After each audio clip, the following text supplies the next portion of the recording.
Hello everyone, my name is Laura Carter. I am from the United States, and today, I want to share a story from my past that played a huge role in shaping me. Make sure to subscribe to my channel so I can continue bringing more mesmerizing stories like this one. And don't forget to watch this video till the end. This all started many years ago when I was 19, trying to get by as a waitress in my dad's restaurant.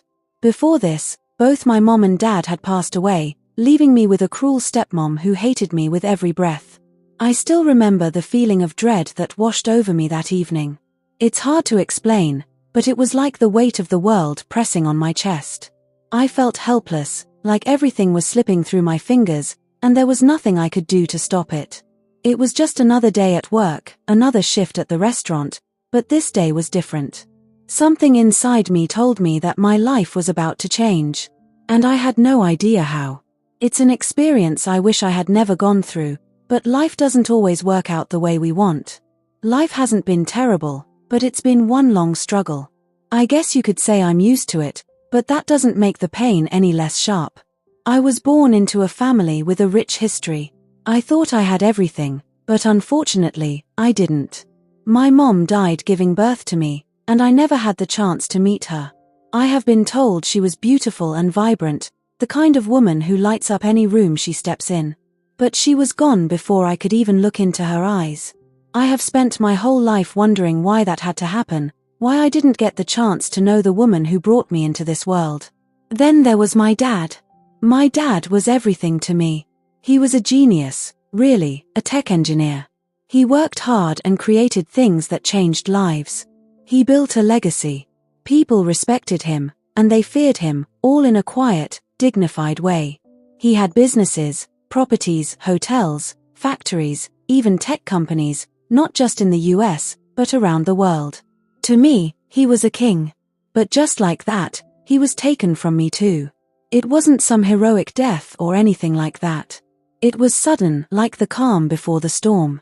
1 minute, he was running everything. The next, he was gone. He died in a freak car accident. He was driving home from a meeting, and it happened on a lonely road. I was just a teenager, and I remember hearing the news as if it happened yesterday. It hit me hard, and I didn't know how to handle it. After that, everything fell apart. My stepmom, who I never really got along with, suddenly became the one in charge. She wasn't even part of the family until after my dad's passing, but that didn't stop her from taking everything. She had always been ambitious, but this was something else. She took over the hotel, my dad's biggest hotel, right in the heart of the city. And her boyfriend, who I never trusted, became the new manager. Suddenly, I was just a shadow in my dad's life. Everything was slipping away, piece by piece, and I couldn't do anything about it. That night, the one that would change everything, felt like a cruel joke. I was almost finished with my shift when a man wearing ragged clothes walked in. He didn't look like much. His clothes were torn, his hair a mess, and his face. Well, it looked like he had been through a lot. People stared at him. Some people even turned up their noses as if he didn't belong there. It wasn't his fault, I am sure. He probably hadn't had a decent meal in days. But you know how people are, they judged him before he even said a word. Then, just as I was about to take his order, something unexpected happened. He turned to the whole restaurant and said, "I will pay for everyone's meals today. Please, enjoy your dinner." At first, I thought it was a joke. I mean, he didn't look like he could even afford a meal for himself, let alone pay for the whole restaurant. But then, I saw him pull out a big wad of cash from one of the ragged bags he was carrying. I couldn't believe it. I don't think anyone else could either. Who was this guy, and why was he doing this? The rest of the night was a blur. People who had judged him before started to soften, whispering to each other in disbelief. But what happened next caught me off guard. The manager, well, he wasn't happy. Not at all. That's when everything started to unravel, and I had no idea how it was going to end. That night, everything felt off. It was like the world around me went quiet, waiting for something big to happen, but I couldn't figure out what. The man in ragged clothes sat in the corner, while people whispered and turned up their noses. But he was still pulling out cash thick enough to make anyone stop and stare. Then, The manager walked over to me, already looking annoyed. "Laura," he said, his voice low and stern. "If anything goes wrong with this man's bill, your salary is on the line. Understand?" I nodded, feeling the tension. Why did everything feel so wrong? Was this really going to end badly? I served the man, doing my best to ignore the tension. But when the chaos started, when one of the customers who I can't really recall his face came in. He walked to the manager's seat and talked to him in a low tone. I never knew what it was, but I know that should be a complaint. When I walked close, he was talking about how he had slept over some hours ago and his bag was stolen. He had a huge sum of cash in it. The customer was furious, claiming his bag had been stolen. His voice cracked with anger, and I could tell something wasn't right. His anger felt fake, too dramatic, but no one else seemed to notice. The manager didn't ask questions. He just rushed to act, guiding the angry customer to the man he assumed was the thief. The man in ragged clothes didn't even look up as they approached. I hesitated before asking him, "Sir, how did you have so much money to pay for the whole restaurant?" He smiled, his face softening. "I won a lottery, and I thought it would be nice to share some of it. Kindness doesn't cost anything." A lottery? My mind couldn't quite grasp it. But I didn't have time to question him further. I told him, "Someone is claiming you stole his money." The man was calm, almost too calm. He shrugged like it was no big deal. "No problem. If he says so, then it's his." Without hesitation, he handed over the cash to the angry customer. The man smirked, took the money, and left, leaving behind nothing but a cold silence. But that wasn't even the worst part. The manager, still angry, turned to the man and said, "Get out of here, garbage man." The man didn't argue. He just nodded and walked out, leaving the restaurant without another word. It felt like a cruel joke. The man who had promised to pay for everyone's meal was being kicked out. But the hardest part was the question that kept running through my mind: who was going to pay the bill now? The manager turned to me. "Laura, clean up this mess before you leave. This is on you." His voice was cold, without any understanding. "Immediately you are done, use the exit door. Your services are no longer needed in this restaurant," he added before walking back to his seat behind the counter. My heart sank. He wasn't just mad at the man, he was mad at me too. And just like that, I lost my job. I walked out of the restaurant that night in a daze. What had just happened? How had everything gone so wrong so quickly? I tried to do the right thing, and now I was unemployed, humiliated, and unsure of what to do next. I couldn't go back home. Not to a place where my stepmom controlled everything with her boyfriend who had taken over my dad's legacy. No, I needed space to clear my head. I thought of Kate. Kate is my best friend. She worked as a photographer, chasing dreams one shot at a time, and she had just finished a gig with one of the city's most popular influencers. I was sure she was back by now. She always knew how to make me feel better, to help me see things from a different perspective when everything seemed to fall apart. When I knocked on her door, it opened almost immediately. She saw the look on my face, and without a word, pulled me into a tight hug. "What happened?" she asked, looking at me. I told her everything: the man in ragged clothes, the accusations, the money, the manager, how I tried to help, but ended up losing everything. Kate listened without interrupting, and when I was done, she nodded slowly, as if she already knew how hard it was for me. "You didn't deserve that," she said softly. "None of this is your fault." But I wasn't sure. The injustice of it all was heavy in my chest. If I had done things differently, would I still have a job? Would things have turned out better? "You will figure this out," Kate said with confidence. "And you will come out stronger." I wanted to believe her. But right now, I only felt the weight of everything slipping away. I spent the rest of the night at Kate's apartment, trying to breathe. The city outside felt too loud, too overwhelming. It was all too much. I just wanted to sleep and wake up to find out that this had all been a bad dream. But it wasn't a dream. It was real. And somehow, things were only going to get worse before they got better. The next day, Kate was her usual energetic self, not letting me wallow for long. She had made up her mind, no more sitting around feeling sorry for myself. "Come on, Laura," she said with a grin. "I have got a gig today, and I need your help with the lights. It will be fun, a distraction too. You can't say no." I didn't have much choice.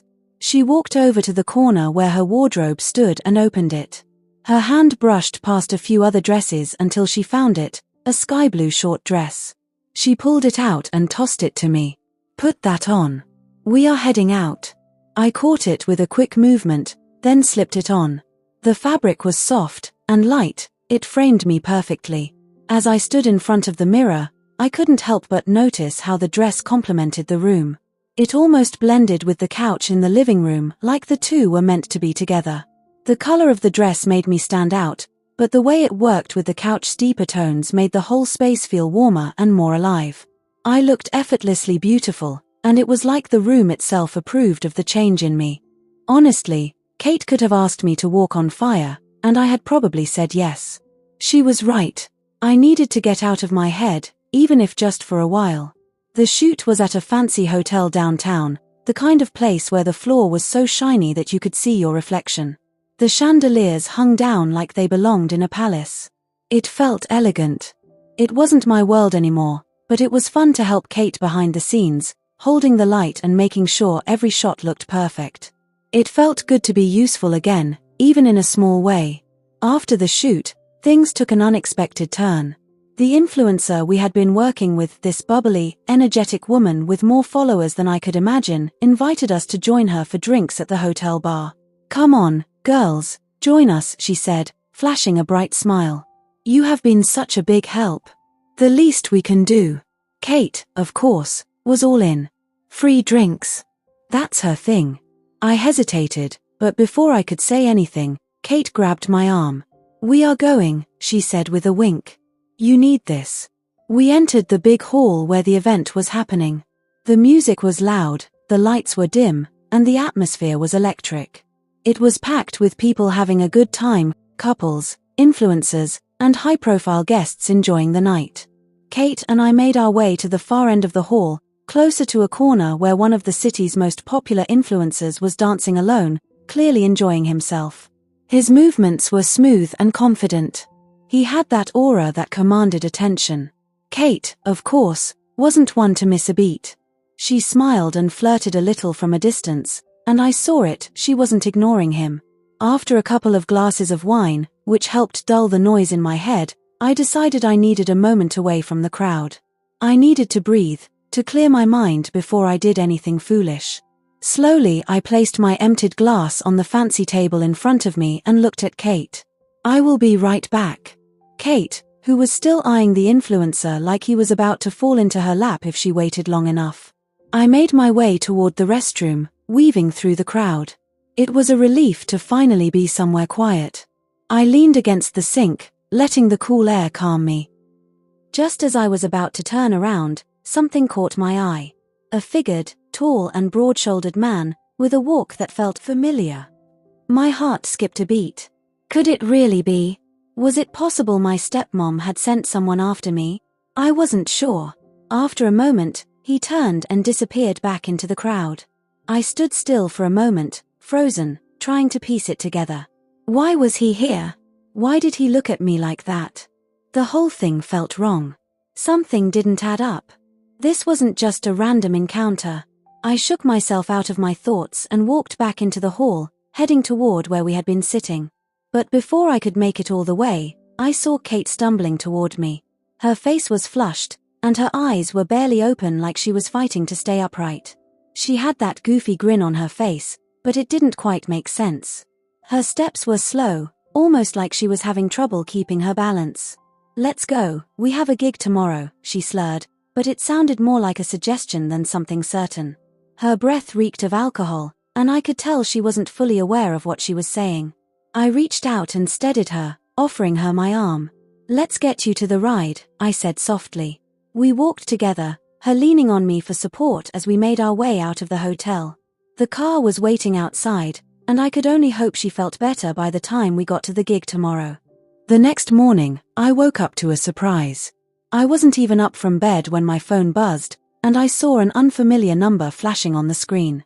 I answered, still half asleep. "Laura?" The voice on the other end was calm, but it held an undeniable authority. "It's Leo. The man you served at the restaurant the other night before you got dismissed. I saw you last night at the club."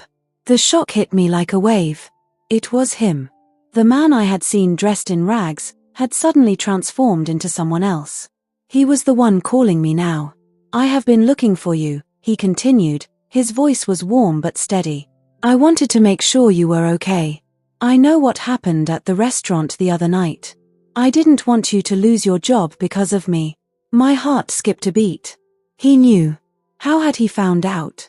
And more importantly, why did he care? Before I could even speak, he continued, "I would love to pick you up for dinner tonight. Get ready. I will be at your place at 7. By the time the evening arrived, my nerves were on edge. I had no idea what to expect. The man I had seen was a mystery to me. All I knew was that he had promised to pay for everyone's meal that night. I had been treated like an outsider in my father's legacy, and yet, there he was, wanting to take me out. Why? And what did he want from me? When he arrived to pick me up, he was every bit as handsome and confident as I remembered, yet different. He was no longer the man in ragged clothes. He looked like someone who belonged to a different world now. But somehow, he didn't feel out of place. His smile was warm, his eyes steady. It felt like he knew something I didn't, but I didn't know how to ask. Dinner was perfect, but it was when we finished that everything changed. We were seated at the restaurant, the lights soft, the air filled with warmth and the sound of light conversation. Leo looked at me, his expression serious but kind. "I want to thank you," he said, his voice low. "Thank you for serving me that night, for showing kindness even when others treated me differently." He paused as if deciding how to continue. "What you did wasn't just about paying for a meal with your pay from your job. It was about the character. And I saw something in you." I blinked, unsure of what he was saying. "What do you mean?" Leo took a deep breath, then reached into his jacket pocket. He pulled out a sleek, black business card and slid it across the table to me. "I own the biggest jewelry store in the city, and I am using it to pay for your kindness." My eyes widened. "What?" He nodded, his expression serious. "Everything you did that night, the way you stood by me, it means something. You deserve to have something good." I stared at the card in shock, unable to believe what I was hearing. Was this some kind of joke? He couldn't be serious. He smiled softly, his eyes gentle as he added, "I am serious, Laura. I want you to have it. I have been searching for someone like you. I want to help you. And I am not just talking about the store. I am talking about the future." I felt a lump form in my throat. "Leo, why? Why me?" "Because," he said, reaching across the table and taking my hand, "you are the kind of person who doesn't let life break you. You are strong, even when things seem impossible. And that's the kind of person I want to have by my side." I didn't know what to say. His words hit me deeper than I ever expected. For the first time in a long time, I felt like someone cared. And not just for my ability to do the right thing, but for me. As the night went on, Leo shared more about his life, the hardships, the losses, and the lessons he had learned along the way. And slowly, everything started to make sense. He wasn't just a wealthy man. He was someone who had been through the hardest parts of life, just like me. The next morning, Leo took me to the jewelry store. It was breathtaking, more than I could have ever imagined. But even more overwhelming was the gesture of trust and affection Leo was offering. He wasn't just giving me a store to look after, he was giving me the chance to be a part of something bigger than myself. And as we sat there that night, he held me close and whispered, "I have waited for a long time to find someone like you. I love you, Laura. I want to take care of you, be there for you, in every way." His words were everything I had never dared to dream. He didn't just see me for what I could do or what I had done for him. He saw me for who I was. And in that moment, I knew. Leo was the best person I could ever love. He cared, he understood, and he was willing to fight for me, just as I had fought for myself.